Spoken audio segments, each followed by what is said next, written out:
السلام عليكم ورحمة الله وبركاته، مرحبا بكم. استبدال محترف الأهلي بصفقة هجومية مدوية وجديد وسام أبو علي بعد صدمة الزمالك. لا صوت يعلو في النادي الأهلي فوق صوت التعاقد مع لاعبين جدد خلال فترة الانتقالات الصيفية الجارية أو الشتوية المقبلة بعد خسارة لقب السوبر الأفريقي على حساب نادي الزمالك. وتعرض فريق القروي الأول بالنادي الأهلي لهزيمة مفاجئة أمام غريمه التقليدي بركلات الترجيح بعد انتهاء الوقت الأصلي بهدف لمثله ضمن مباراة نهائي كأس السوبر الأفريقي. ويبحث مسؤولو النادي الأهلي برئاسة محمود الخطيب في الوقت الحالي التعاقد مع عدد من الصفقات المحلية لتعزيز صفوف المارد الأحمر في الموسم المقبل، وذلك بعد ظهور بعض النواقص داخل الفريق القاهري.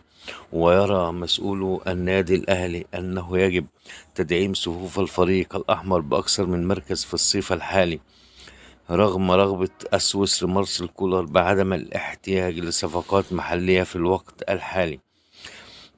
وقد علمنا أن هناك اتجاه مثير داخل النادي الأهلي بالاستغناء عن خدمات الدولي التونسي علي معلول الظهير الأيسر المارد الأحمر في الصيف الحالي أو الشتاء المقبل، وذلك بعد العودة من إصابته. ويرى مسؤول الأهلي أن رحيل الدولي التونسي سيساهم بشكل كبير في حل أزمة التعاقد مع مهاجم أجنبي جديد الذي تم تأجيل هذه الصفقة إلى يناير المقبل بعد رفض كولر عدد من الأسماء المطروحة عليه.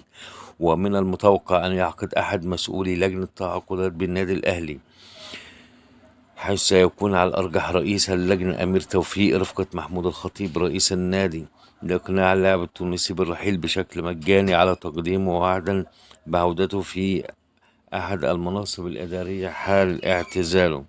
في الوقت ذاته رفض الدولي الفلسطيني وسام أبو علي مهاجم النادي الأهلي فكرة العودة إلى السويد لقضاء فترة الأجازة التي منحها كل اللاعبين لمدة أسبوع بعد السوبر الأفريقي.